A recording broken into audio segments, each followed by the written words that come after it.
And here we go, it's me versus the Camojojo Trace, round 2.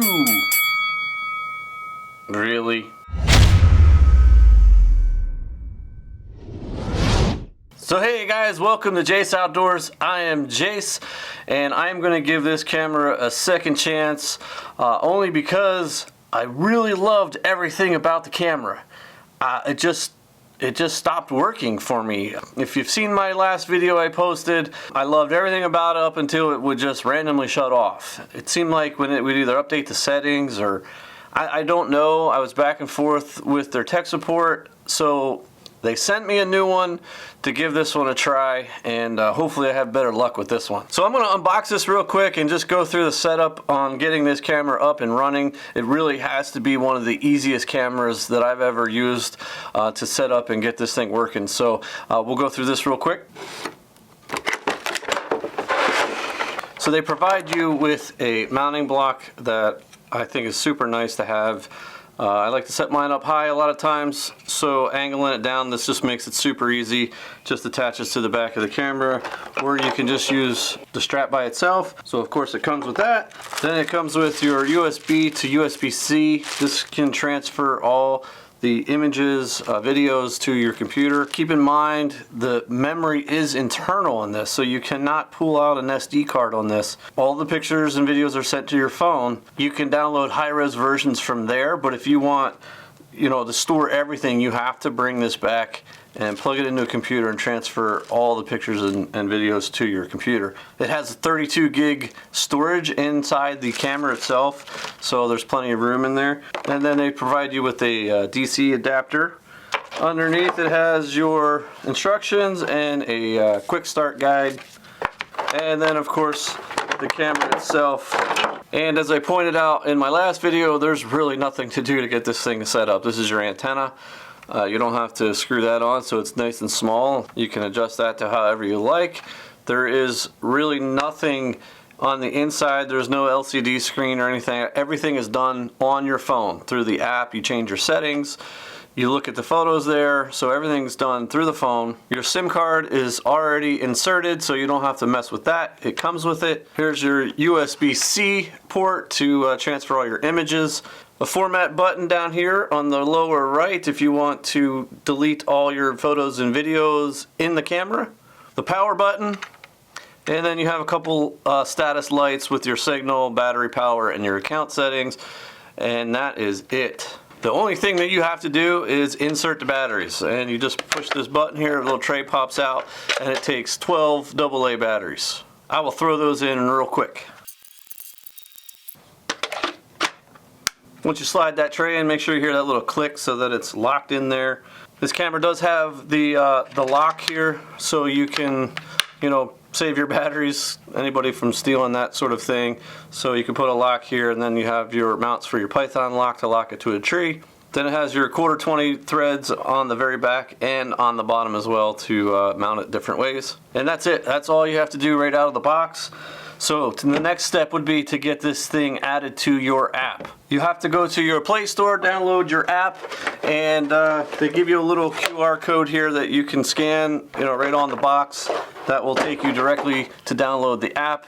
Create an account with your email and password. I'm sure you've done it 1,000 times. It's pretty self-explanatory there. So create an account. Once you're all set with that, then open up the app, and I'll just show you how to activate this real quick. So this is super simple. Once you download and install the app, you're going to open it up, and on the home page there's a little plus there on the top right hand corner. You're going to hit that to activate this camera. So at the bottom you're asked to add a camera or join the camera.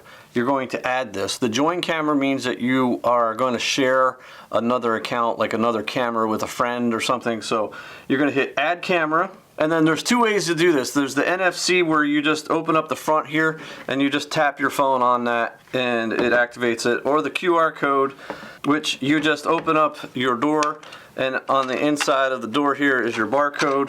So we're just going to scan this real quick. And it finds it pretty darn fast. You're going to name the camera. You can put it in a group of cameras, then hit start. The camera is added successfully. That's it.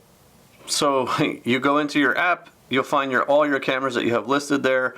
It takes a little bit for this to get going. Plus, I don't even have it on. Turn it on, you gotta hit the power button here. You will see the red light comes on here, and then this will flash telling you your status. Close the door, make sure it's latched tight, and that red light should blink, and then it should go off. It's off, it's now working. So that is it. That's all you have to do to set this camera up. It's super simple. Right off the bat, they give you 7 days of unlimited photos and videos that's sent to your phone. That won't include the live view or any high definition stuff, but they give you a week of unlimited stuff. Once your week is up, you're going to want to select a plan, and you can see where it says free trial here. I'm just going to press that, and you can go through your plans right here. So you can pay by the year. It's a little cheaper. Monthly, so everything, unlimited pics and videos per month, it's $12 a month.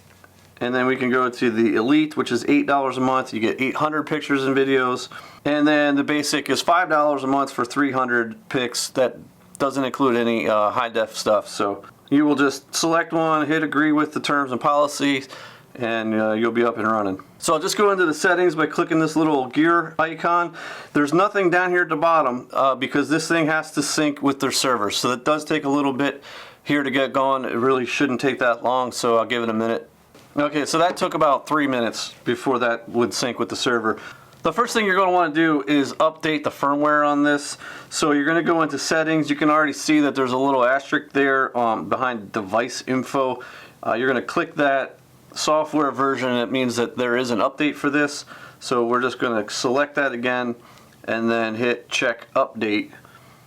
And so here's your update. You're going to click that to update. So it could take within 24 hours. Make sure you have good batteries. Just do this right off the bat and you should have no problems. Just hit OK, and over time that will update on its own.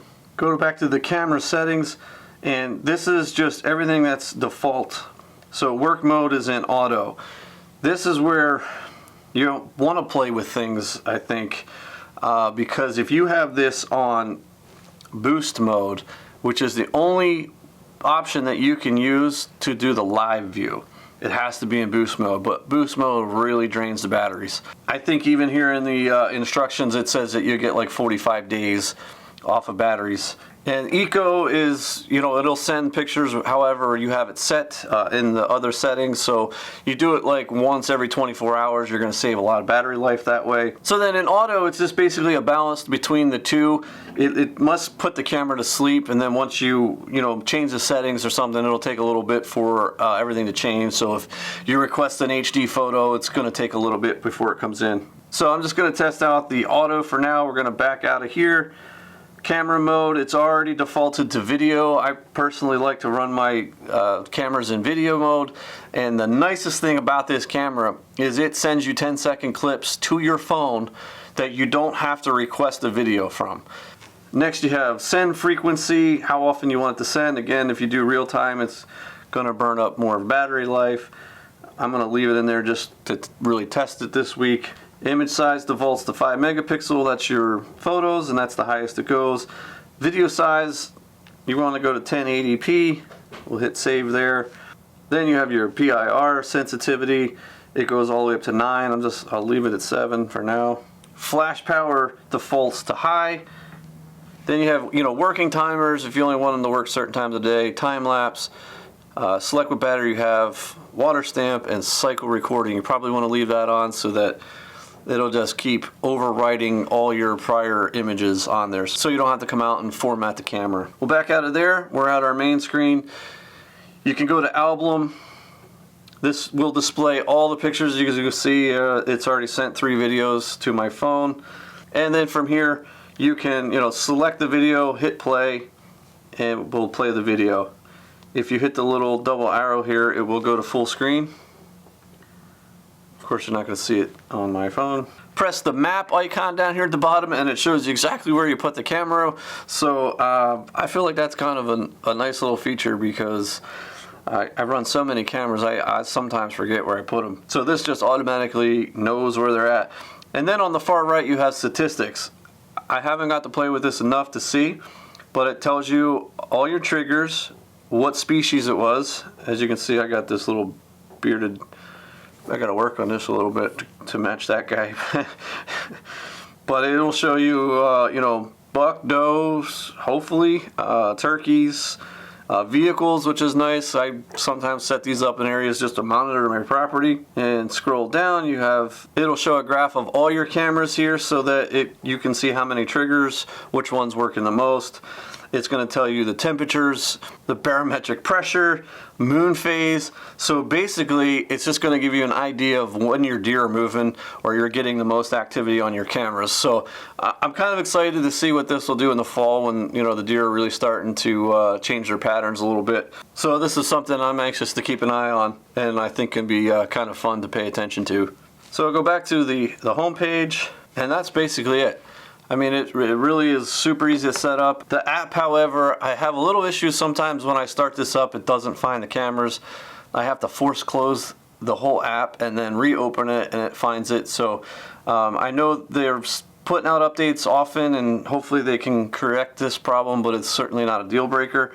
The only thing that was a deal breaker for me on the prior one is that the camera would just shut off and stop working.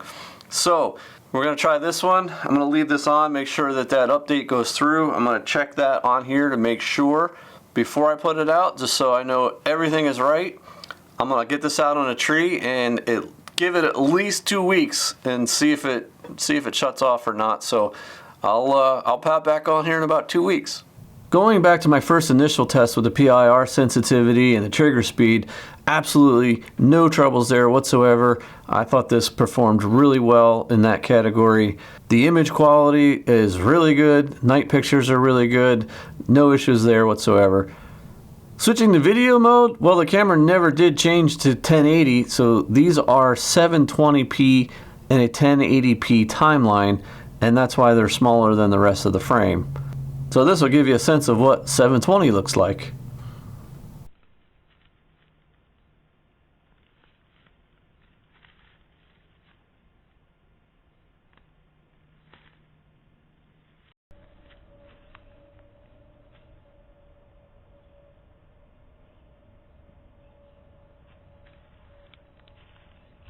The new camera did update to the 1080p, so this is directly from the camera, and this is the highest quality that you can get from these. And I think that as far as the photos and video go, I'm really happy with this. These are really good. Now I know I said it'd be 2 weeks, I'd get back to you. Well, it's been 4 months. To be fair, you know, the last month and a half it was turkey season, and I hunt just about every single day, so I couldn't give these cameras any attention during turkey season, and they stopped working. So they just kind of sat there dormant, not getting anything. I don't know what it is. I cannot figure it out. I thought that if I didn't change the settings in the app that maybe that's what was doing it. It was either battery life. I did have one, to be fair, I put in cheap batteries, literally lasted 2 weeks. The other ones I was getting about 4 weeks with energizers. I honestly haven't ran lithium batteries in these cameras. It takes 12 of them, and I don't know if you've seen the price of lithiums. It's literally $43 plus tax to fill up one of these cameras. So with 3 of them, I mean, I'm looking close to $100 to put batteries in these, and I just can't do it. I feel like the best way to run these cameras would be with a solar panel. Otherwise, I did struggle a little bit with the battery life. Again, however, so many times I thought maybe the batteries had died early, and I wasn't getting any pictures. I'd go out and just turn the camera and it would just turn back on. The battery light would be green and it would work for a little while again, and they just shut off. So I did have one camera though, early April. We did get a lot of rain, and I'm not really sure what happened here, but it got wet inside, and if you could see all that white on the camera there, that is corrosion from the batteries kind of exploding. If I pull out the tray, it's just all white and it's all corroded in there. So I don't know what happened. Again, to be fair, I couldn't get out there to these. I mean, I didn't think that would be an issue, and I couldn't get out there to change these for all of May and half of April, just running through turkey season. So this camera's probably ruined. I haven't put batteries back in there to try it yet, but we'll see what happens there. So all in all, you know, Camojojo has been great this time. We've been in contact a lot, trying different things, and I'm sorry. I really wanted to like this camera because I like the camera itself.